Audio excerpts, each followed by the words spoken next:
Hello guys, welcome to the class.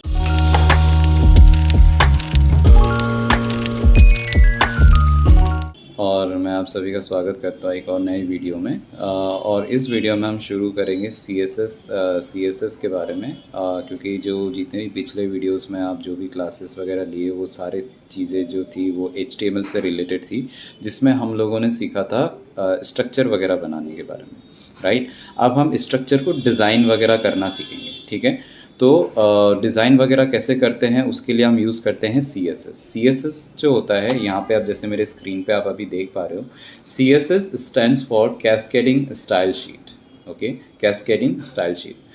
CSS is used to design and build the UI of the website. It helps you to position the objects in the website. ठीक है, मतलब kind of structure आप designs कर सकते हो। अब CSS जो होता है ना वो तीन तरीके से आप इस्तेमाल कर सकते हो। पहला क्या है, there are 3 types of CSS। First one is inline CSS, second is internal CSS and the third one is the external CSS। अब इनलाइन CSS जो होता है वो क्या होता है, inline CSS can be used using style attribute, ठीक है, style attribute inside an element, okay, and the inline CSS gets more priority, ठीक है। अब इनलाइन CSS को प्रायोरिटी क्यों मिलती है वो मैं आपको थोड़ी देर में समझाऊंगा, ठीक है। जैसे अब इसको यूज़ कैसे करते हैं समझो। जैसे एग्जांपल यहाँ पे मैंने दे रखा है, H1 टैग के अंदर में जैसे हम नॉर्मली एट्रीब्यूट्स वगैरह हम लगाते हैं, वैसे ही हमें यहाँ पे यूज़ करना होता है। बस यहाँ पे स्टाइल एट्रीब्यूट के अंदर कलर रेड जो भी हम लगाते हैं, जो भी हमें कलर करना है वो चीज़ें हम यहाँ लगा सकते हैं। फिर हम ABC लिख देते हैं, फिर ये एलिमेंट जो है वो कलर वही जो हमने दिया वो कलर लग जाएगा। फिर आते हैं इंटरनल CSS। इंटरनल CSS हम तब यूज़ करते हैं जब हमें ऐसा लगता है कि एक ही टाइप के एलिमेंट्स बहुत सारे हैं और उस एलिमेंट्स में हम ज़्यादा टाइम वेस्ट नहीं करना चाहते और सारे एलिमेंट्स में हम एक साथ कलर कर दें, तब हम यूज़ करते हैं internal CSS। Internal CSS can be using style tag. वहाँ पे हम एट्रीब्यूट यूज़ कर रहे थे, यहाँ टैग इस्तेमाल कर रहे हैं। Internal CSS can be used only for single page. आप यहाँ पे मल्टीपल पेज हैंडल नहीं कर सकते इंटरनल CSS के हेल्प से, ठीक है। इसको लिखते कैसे हैं, जैसे देखो स्टाइल टैग बना दिया आपने, उसके अंदर में आपने पहले H1 लिखा, जिस भी एलिमेंट को आप कलर वगैरह या जो भी आप डिज़ाइन वगैरह करना चाहते हैं, फिर कर्ली ब्रैकेट लिखा, फिर उसका कलर रेड कर दिया। तो इस तरीके से जो है हम एलिमेंट्स को हम डिज़ाइन करते हैं या कलरिंग करते हैं इंटरनल CSS के हेल्प से, ठीक है।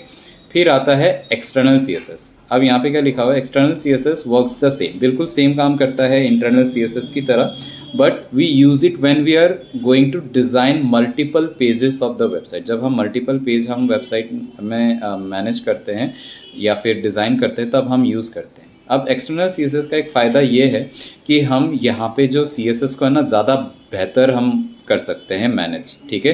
एक्सटर्नल CSS में क्यों, क्योंकि आप एक ही पेज बना रहे हो और जहाँ पे आप पूरे वेबसाइट्स का जो डिज़ाइंस है वो आप हैंडल कर सकते हो, ठीक है। दूसरा, अब हम जो एक्सटर्नल CSS है उसमें हमें क्या क्या चीज़ों का ध्यान रखना होता है। सबसे पहले हम एक CSS फाइल बनाते हैं जिसमें हमें .css एक्सटेंशन का इस्तेमाल करना पड़ता है, जैसे कि हम HTML फाइल में .html का इस्तेमाल करते हैं, तो CSS के लिए हम .css लगाते हैं।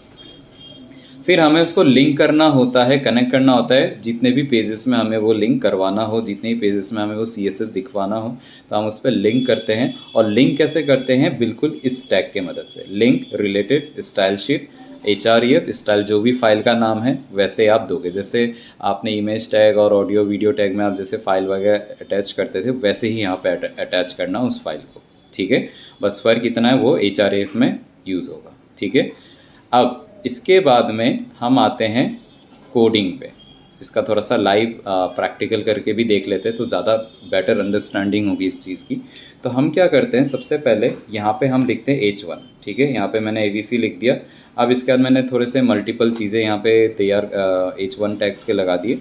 अब मैं यहाँ पे क्या करता हूँ, यहाँ पे मैं लिखूँगा स्टाइल एट्रीब्यूट, ये होता है इनलाइन CSS। अब मैं यहाँ पे लिखता हूँ कलर और यहाँ पे मैं लिखता हूँ रेड। तो देखो यहाँ पे क्या हो जाएगा, ये जो सबसे पहला वाला जो एलिमेंट है इसका कलर क्या हो गया, रेड पे कन्वर्ट हो गया। लेकिन देखो बाकी सब में नहीं आया, लेकिन इंटरनल CSS जब हम यूज़ करेंगे ना तो ये सब में एक साथ अप्लाइड होगा। कैसे हम यूज़ करते हैं इंटरनल CSS, देखो सबसे पहले हम यहाँ पे स्टाइल लगाते हैं, अरे सॉरी, स्टाइल एट्रीब्यूट टैग, फिर उसके बाद में हम यहाँ लिखेंगे H1, फिर हम यहाँ लिखेंगे कर्ली ब्रैकेट, फिर हम यहाँ पे कलर लिखेंगे, फिर हम यहाँ पे दे देंगे ग्रीन। मैं अलग कलर इसलिए दे रहा हूँ ताकि डिफ्रेंशिएट कर पाऊँ। अब देखो मैंने यहाँ पे ग्रीन लगाया है तो इसमें कोई चेंजेस नहीं हुआ। मैं आपको बता रहा था ना इनलाइन सीएसएस में जो है उसको प्रायोरिटी ज़्यादा मिलती है। तो यहाँ पे मैंने रेड लगाया है तो तभी जाके इस पर रेड दिख रहा है, इसमें ग्रीन कलर अप्लाइड होने ही नहीं दिया इसने। लेकिन एक सवाल ऐसा भी आता है कि क्या हम इंटरनल सीएसएस के हेल्प से हम क्या किसी भी चीज़ को प्रायोरिटाइज नहीं कर सकते? बिल्कुल कर सकते हैं। उसके लिए हमें मैनुअली ऑप्ट इन करना पड़ेगा। इनलाइन सीएसएस को बाय डिफ़ॉल्ट प्रायोरिटी मिलती है, हमें यहाँ पे मैनुअली इसको प्रायोरिटी देना पड़ेगा। कैसे दोगे? इम्पॉर्टेंट लगा के, ठीक है। इंपॉर्टेंट लगा दिया, जैसे ही हमने यहाँ पे इंपॉर्टेंट लगाया तो देखो ये सब में ग्रीन कलर हो गया। अब ये रेड कलर को नहीं ले रहा, ठीक है, रेड कलर को नहीं ले रहा, अब ये सिर्फ और सिर्फ ग्रीन कलर को ले रहा है, जस्ट बिकॉज मैंने वहाँ पे इंपॉर्टेंट लगाया है, ठीक है। तो इस तरीके से आप मैनुअली उसको प्रायोरिटाइज कर सकते हो, ठीक है। ये हो गया इनलाइन, ये हो गया इनलाइन, और ये हो गया आपका इंटरनल सीएसएस। अब एक्सटर्नल सीएसएस हम तब यूज़ करते हैं जब हमें मल्टीपल वेबसाइट्स, हमें मल्टीपल पेजेस हमें हैंडल करना हो। कैसे? देखो सबसे पहले हम यहाँ जाएंगे एक्सप्लोरर पे। एक्सप्लोरर पे जाने के बाद पे हम यहाँ पे एक फ़ोल्डर बनाएंगे। फ़ोल्डर का नाम होगा CSS, ठीक है। CSS के बाद में इसके बाद हम यहाँ पे क्या नाम है, एक फ़ाइल बना लेंगे। फ़ाइल बना के यहाँ पे हम उस फाइल का नाम देंगे style.css, ठीक है। style.css करके हम एक फ़ाइल का नाम यहाँ पे दे देंगे। अब इसी फाइल को हमें अटैच करना है, ठीक है। अब यहाँ पे देखो style.css। अब यहाँ पे मैं क्या करता हूँ, एक पैराग्राफ लिख देता हूँ, पैराग्राफ एलिमेंट लगाता हूँ यहाँ पे। This is tutorial video from codes zone academy, ठीक है। This is tutorial video from code zone academy, ठीक है। अब मैं क्या करता हूँ, ये जो पैराग्राफ एलिमेंट है मैं यहाँ पे P लिखूँगा।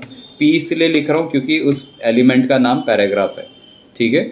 तो यहाँ पे अगर H1 होगा तो H1 लिखेंगे, H2 होगा तो H2 लिखेंगे P की जगह। और अगर अभी जैसे मैं P यूज़ कर रहा हूँ तो पैराग्राफ एलिमेंट यूज़ कर रहा हूँ तो मैं वहाँ पे P इस्तेमाल करूँगा। अब यहाँ पे मैं लिख देता हूँ कलर, और यहाँ पे मैं लिख देता हूँ ब्लू, ठीक है। तो जैसे ही मैंने ब्लू करा, क्या यहाँ पे कोई चेंजेस दिख रहा है आपको? कोई भी चेंजेस नहीं दिख रहा। क्यों? अभी भी ये ब्लैक एज इट इज़ पड़ा हुआ।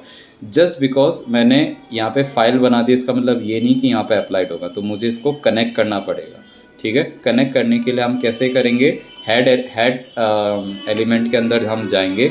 मैंने आपको HTML के क्लासेस में मैंने बताया था, हेड टैग के अंदर में हम सारा जो मेटा इंफॉर्मेशंस होते हैं हम वो चीज़ें स्टोर करते हैं, ठीक है। अब हम यहाँ पे क्या करेंगे, यहाँ पे सिंपली लिखेंगे LINK, ठीक है। लिंक लिखा। लिंक लिखने के बाद में हमें बस यहाँ पे सिंपली एंटर करना है। एंटर करते ही आपके पास में सारे स्निपेट्स आ जाएंगे। ये VS कोड हमें प्रोवाइड करता है, आपको इतनी मेहनत करने की ज़रूरत नहीं है। बट आई ऑलवेज रिकमेंड आप जब भी HTML प्रैक्टिस करो तो वो नोटपैड में ही करो। अभी VS कोड हम कर रहे CSS कर रहे हैं तो हमें यहाँ पे दो चीज़ें एक साथ मैनेज करनी, तो हम VS कोड का इस्तेमाल करेंगे अभी, ठीक है। अब हमारा जो फाइल का नाम है वो क्या है? फोल्डर का नाम CSS है और फाइल का नाम है style.css। तो ये उसके अंदर है, तो हम ऑब्वियसली बात है पहले हम CSS लिखेंगे फिर style.css लिखेंगे। वैसे ही करना है जैसे आप इमेज टैग या ऑडियो वीडियो टैग के लिए हम कर रहे थे। अब देखो जैसे ही मैंने इसको लिंक करा तो जो मेरा टेक्स्ट है इसका कलर जो हो गया ये ब्लू हो गया, ठीक है, जो भी मैंने यहाँ पे लिखा है। अब मैं यहाँ पे लिख देता हूँ येलो, तो देखो ये येलो हो जाएगा। तो सेम वैसे ही ये आप CSS सारे तीनों आपको दिए गए हैं, आपको जो आपको इजी लगे आप वो यूज़ करो। बट जो फ्रंट एंड डेवलपर होता है वो ज़्यादातर एक्सटर्नल CSS को ज़्यादा प्रीफर करता है, क्योंकि पूरे एंटायर वेबसाइट को वो क्या कर सकता है, मैनेज कर सकता है बस एक ही फाइल से, ठीक है, क्योंकि वो सारे फाइल्स एक दूसरे के साथ में अटैच्ड है, ठीक है। तो आपको जो आप बट अभी के लिए मैं आपको यही सजेस्ट करूँगा कि तीनों को ही आप प्रैक्टिस करें जो भी आज मैंने इस वीडियो पे आपको बताया है, ठीक है। और जैसे ही आप इसको प्रैक्टिस करते हो तो आपको चीज़ें अच्छी भी लगेगी, आपको मज़ा भी आएगा, क्योंकि मुझे पता है जब हम कोई ब्लैक एंड वाइट चीज़ें ऑब्वियसली बात है क्या नाम है, जब हम सीख रहे होते हैं थ्रू आउट द वीडियो अच्छा नहीं लगता, बट कोई कलरफुल चीज़ें करें तो मज़ा आता है। तो हम लोग जो है आने वाले टाइम पे हम सीखेंगे कि डिज़ाइंस कैसे करना है UI को, ठीक है। और आज के वीडियो में बस इतना ही, ठीक है। आने वाले वीडियोस पे हम सीखेंगे कि अगर अगर अलग अलग अगर हमें एलिमेंट्स को अगर अलग अलग कलर देना है तो हम उसको कैसे कर सकते हैं, तो वो चीज़ें हम आने वाले वीडियोस पे कवर करेंगे। फ़िलहाल के लिए इतना है, आप इसको प्रैक्टिस करें। कोई भी डाउट्स होते हैं आप कमेंट सेक्शंस में बताएं और मैं उस चीज़ को ज़रूर रिस्पॉन्स करूँगा, ठीक है। दूसरी बात ये है कि जो भी अभी तक HTML करवाया है आप उनको भी रिकैप करते रहें। ऐसा नहीं कि एक बार कर लिया तो बहुत है, उसका बार बार करें तो जिससे आपके फिंगर टिप्स पे रहेगा, आपको ज़्यादा सोचने की ज़रूरत नहीं पड़े, ठीक है। तो टिल देन आप लोग प्रैक्टिस करें, तब तक अपना ध्यान रखें और इस वीडियो को यहीं ख़त्म करते हैं। चलो टेक केयर, बाय बाय, अगले वीडियो पे मिलते हैं।